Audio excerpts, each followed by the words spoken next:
What's going on, everybody? So, as I said, we got the Silent Hill 2 hands-on preview from IGN. So we're about to check this out. It's an 8-minute video, and we're gonna see what they have in store for us. Like, I wonder if is going to be a commentary one. I don't know. We're about to see. In my restless dreams, I see that town. Silent Hill. Ever since the release of the Resident Evil 2 remake, developers have returned to the well en masse to give their classic games a new lease of life, more often than not with mixed results. From what I've seen so far, the upcoming Silent Hill 2 remake doesn't come close to hitting the heights of Resident Evil 2, a blueprint for how a great remake is made, but it certainly feels like developer Bloober Team has made a lot of the right decisions when building on the survival horror classic's undeniable legacy, even if at times it feels a little too safe.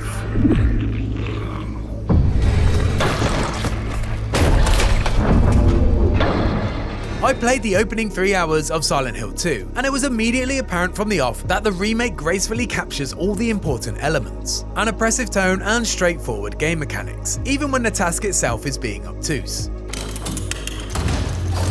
As with any Silent Hill game, atmosphere is king, and Silent Hill 2 immediately and consistently puts you in a state of unease.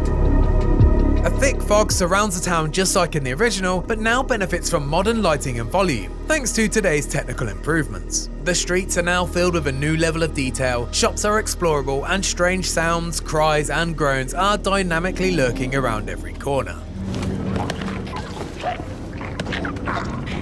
I can imagine it would have been incredibly tempting to layer music into the Silent Hill 2 remake, bringing the scares more in line with contemporary horror hits. But its slavish resistance is commendable, as the diegetic sounds of Silent Hill are where the game really sings, or rather drones. Every room in the Woodside apartments creates its own version of uneasy tension, subtly assaulting you with an oppressive, unearthly soundscape of pulses and organic audio. From the moment that protagonist James enters Silent Hill, the onslaught of bad vibes is present, and it never lets up for a second. Often fear is driven by anticipation, but Silent Hill 2 is all anticipation, with the sounds of the lying figures and co being ever present. In some ways, it's a difficult state of mind to be locked into.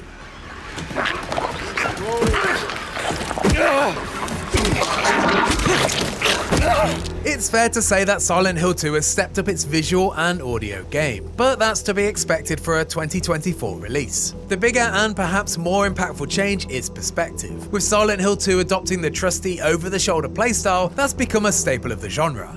What could have once been considered sacrilege for the series now serves the gameplay well, helping the unearthly combat encounters feel surprisingly familiar. Like the original, James's arsenal is limited, with the only available weapons in the section that I played being a handgun and his trusty wooden plank. Combat is certainly light and rudimentary, but Silent Hill 2 was never about that. It's serviceable in a way that complements the character's ability, although I imagine it would have been extremely tempting for Bloober Team to strap James up Rambo style, although it would have been a disservice to the character and the story it's telling.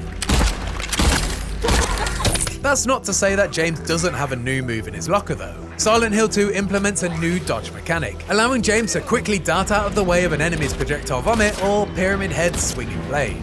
It's a simple, quick shuffle, not a Dark Souls-like forward roll, but it's a tool that helped me quickly establish a swing-dodge rhythm before the lying figures threw up their guts all over me. Perhaps the biggest compliment I can give is that it's a move that feels like it always should have been in Silent Hill 2. From what I've seen so far, the story is largely faithful, and I visited all the locations I expected to in the first few hours. The opening jaunt through the streets of Silent Hill is expanded though, tasking you to solve a puzzle involving a jukebox, and forcing you to visit several of the town's locations. Along the way, there's plenty to examine further and marvel at the detail layered into this once sparse location. While purists may scoff at this addition, I feel like it's a smart move that encourages you to spend a little more time roaming in the iconic foggy streets. And it's certainly a welcome addition before you spend a large portion of the game funneled down dark hallways in a largely linear path.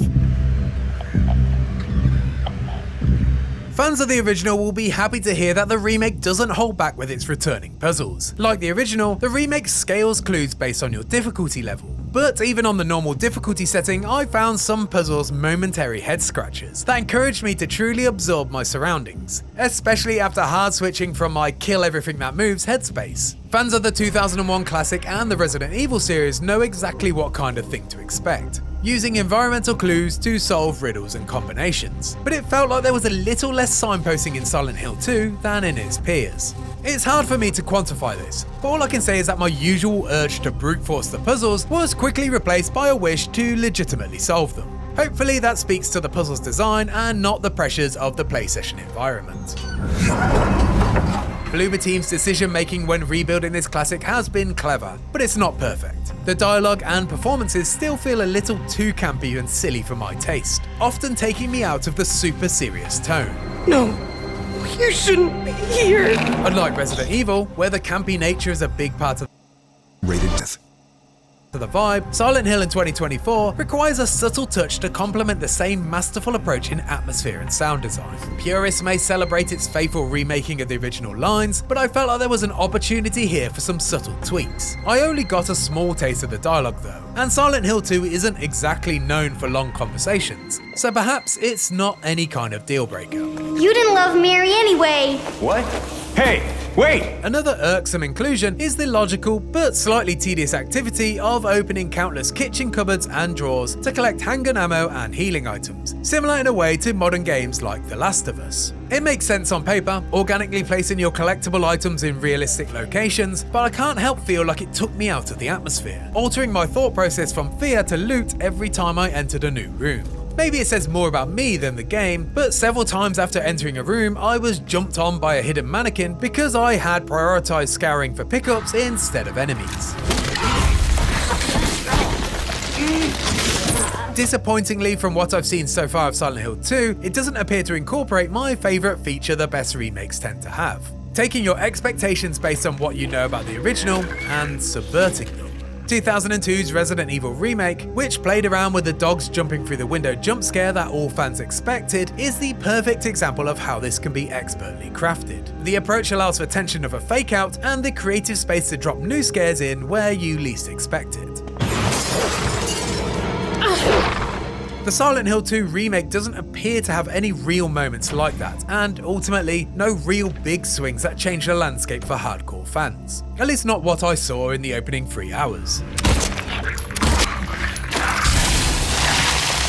As a remake, Silent Hill 2 falls more in line with Bluepoint's faithful Shadow of the Colossus rather than Capcom's rejuvenated Resident Evil 2. It substitutes bold new swings for a slavish dedication to the original, which by no means is a bad thing, just not the radical steps some might expect.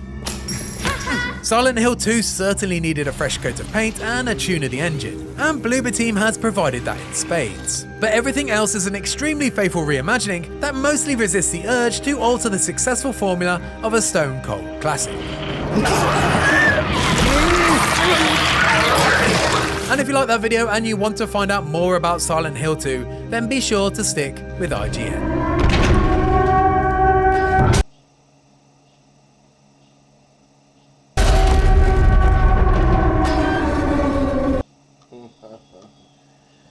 I thought, like I said, I thought Pyramid Head guys were supposed to be like bigger. He seems bigger in the older one. I don't know. Maybe I'm not remembering him correctly, but I swear he seems bigger in the older one. But you let me know in the comments down below though what you thought about this. This is pretty good. I'm still not convinced that I really want to dive into it. I never really been a big fan of Silent Hill games like that, but I don't know. I might try this. But like I said, you let me know in the comments down below. And if you enjoy my reaction to this, you hit this button right here for all of my Season 3 reactions. Excuse me. And if you enjoy the video so much you want to support the channel, all you gotta do is hit that like, subscribe, share, hit that notification button, because we're trying to get to 10,000 subscribers and only you can help me do that. And as always, hit any one of these videos for more of my amazing content. But don't go anywhere because I got more reactions coming your way. Peace.